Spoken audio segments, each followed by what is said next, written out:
À l'entame de mon propos, je souhaiterais présenter mes plus sincères condoléances à l'ensemble du peuple sénégalais. Mais surtout, dire toute la peine qui nous anime en tant qu'acteurs politiques, mais en tant que citoyens sénégalais lambda. Chers concitoyens, l'heure est grave. Mais nous devons faire confiance au génie du peuple sénégalais. Nous avons toujours vécu des moments, certes incertains, mais nous avons toujours trouvé la force de nous relever et surtout l'intelligence pour pouvoir dépasser certaines situations. Aujourd'hui, je ne souhaiterais pas commenter cette parodie de justice qui a plongé le Sénégal dans cette situation chaotique et malheureusement incertaine. Nous avons toujours dit que la justice sénégalaise est à l'origine de quasiment tous les maux dont souffre actuellement le Sénégal. Cette justice, je ne parlerai pas de sa condamnation, parce qu'il n'y a pas de condamnation. Nous avons assisté à une volonté manifeste de vouloir verser dans une disqualification, voire une élimination d'un acteur politique de premier plan. Et je voudrais dire que nous sommes aujourd'hui au 3e, voire au 4e cas. Et ça ne peut plus continuer. Et l'objectif recherché dans cette parodie de justice, c'est de trouver les voies et moyens de créer les conditions d'organiser une sélection et non une élection en 2024, surtout concernant l'élection présidentielle qui est tant attendue par le peuple sénégalais. C'est la raison pour laquelle j'aurais souhaité interpeller directement Monsieur le Président de la République, Monsieur Macky Sall. Il n'y a pas de problème juridique concernant les hommes politiques. Ce qu'il y a aujourd'hui, c'est la volonté d'un homme qui est en train de s'abattre sur d'honnêtes citoyens, sur des leaders politiques qui n'ont peut-être commis qu'un seul crime, c'est de nourrir une ambition de servir leur pays. Et cela n'est pas honorable dans une démocratie qui se respecte. C'est la raison pour laquelle, Monsieur le Président de la République, je prends l'opinion nationale et internationale à témoin. Vous avez, lors de l'ouverture du dialogue national, vous avez, concernant la question du 3e mandat, vous avez dit que on n'a qu'à vous le demander en tout respect et en toute courtoisie. Et qu'il n'est pas question que vous acceptiez que certains vous le demandent par la force. Monsieur le Président de la République, pour la paix au Sénégal, nous sommes prêts, nous, à nous mettre à genoux. Parce que vous avez la clé aujourd'hui entre vos mains de la sortie de crise de ce pays et personne d'autre. C'est vous, Monsieur Macky Sall, vous, Président de la République. Alors, comme vous avez demandé à ce qu'on vous demande, s'il vous plaît, de ne pas briguer le 3e mandat, je vous demanderai 3 fois, s'il vous plaît, Monsieur le Président Macky Sall, d'évacuer cette question concernant cette volonté qui vous est prêtée de vouloir briguer un 3e mandat. D'abord, je vous demande, s'il vous plaît, en tant que maire de Dakar. Je vous demande, s'il vous plaît, en tant qu'acteur politique. Je vous demande, s'il vous plaît, en tant que jeune frère. Le Sénégal ne mérite pas ce qu'il est en train de vivre présentement. Le Sénégal ne mérite pas aujourd'hui de vivre cette souffrance qui nous est imposée au nom de la bêtise politique, et excusez-moi de cette expression. 2 jours de manifestation, 15 morts. Injustifiable et inacceptable. Nous avons été, nous sommes et nous comptons rester ce modèle de démocratie sur le continent africain et à travers le monde. Et Monsieur le Président Macky Sall, vous avez la responsabilité historique d'accompagner le Sénégal à continuer à rester debout, droit dans ses bottes.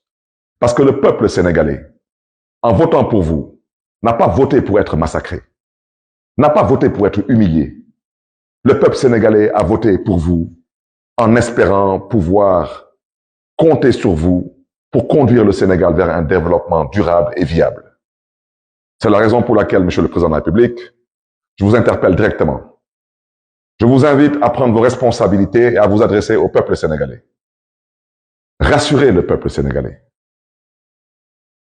Prenez l'engagement de respecter vous-même vos propres engagements envers le peuple sénégalais, surtout lors du référendum que vous avez eu à organiser en revisant la Constitution du Sénégal, qui, vous l'avez déjà dit, et vous l'avez répété aussi bien au niveau national qu'à l'international, ne vous permet pas de prétendre briguer un troisième mandat. Parce que cette question, Monsieur le Président de la République, de votre volonté qui vous est prêtée, de vouloir briguer un troisième mandat, est à l'origine de tout ce qui se passe actuellement. Monsieur le Président de la République, vous n'avez pas le droit d'éliminer des adversaires politiques. C'est ça la vérité. Parce que si le président Abdoulaye Wade, au passage à qui je rends un vibrant hommage, avait décidé d'en faire de même, je ne pense pas qu'aujourd'hui vous serez président de la République du Sénégal.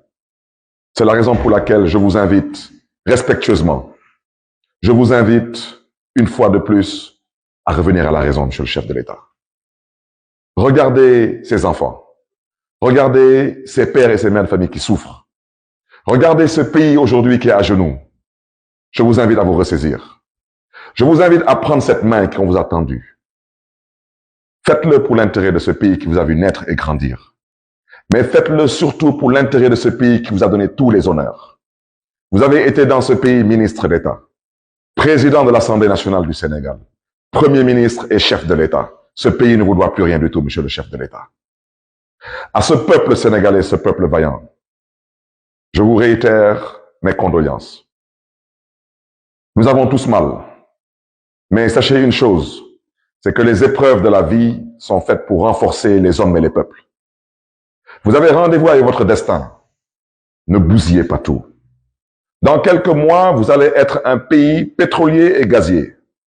Beaucoup de choses changeront dans ce pays. Ne marchez pas vers le mur, ce n'est pas votre devoir. Faites preuve de tenue et de retenue, mais dans la fermeté et dans la dignité. Mais retenez ce que je vous dis. La politique, c'est comme ça là. Et c'est comme cela, malheureusement, dans la plupart des républiques bananières. Lors de l'ouverture de ce dialogue, certaines personnes, pour ne pas dire certains acteurs de certains bords, ont agité leur volonté de voir éventuellement l'actuel président proroger son mandat d'1 an ou de 2 ans. Je vous invite à ne pas leur donner cette possibilité.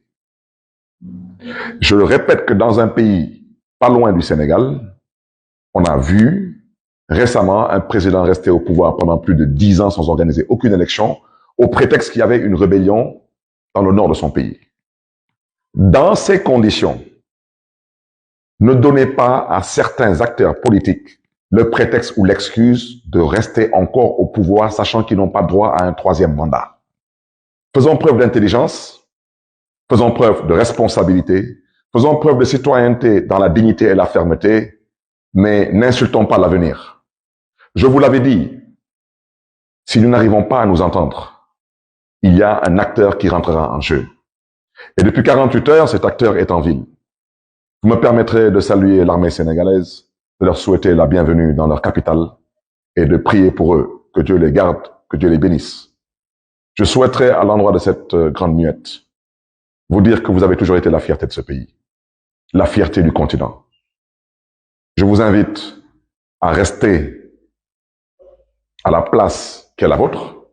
Je vous invite à nous faire confiance et je vous invite au besoin à nous accompagner à trouver des solutions de sortie de crise. Mais je vous invite surtout à rester aux côtés du peuple sénégalais.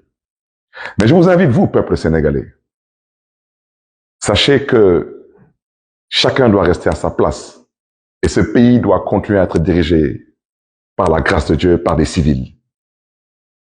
Faisons preuve d'intelligence et je fais partie de ceux qui pensent aujourd'hui que le président de la République du Sénégal comprend la gravité de l'heure et comprend qu'il n'y a pas de place éventuellement pour un troisième mandat. Ne bousillons pas ce pays, ne détruisons pas ce pays, ne brûlons pas ce pays, il y va de notre responsabilité. Je voudrais au passage remercier tous les chefs religieux du Sénégal, toutes religions confondues, toutes confréries confondues, pour leur engagement, leur posture, leur discours d'apaisement, de paix, leur invite à discuter, à dialoguer pour un Sénégal de paix, un Sénégal de stabilité et un Sénégal d'avenir. Et je ne terminerai pas mon propos en disant que je n'ai aucun doute qu'on saura nous relever le moment venu, sortir de cette impasse et comprendre que nous avons le devoir et la responsabilité historique de marcher vers l'essentiel. Sénégalais, Sénégalais, que Dieu vous garde et que Dieu vous bénisse.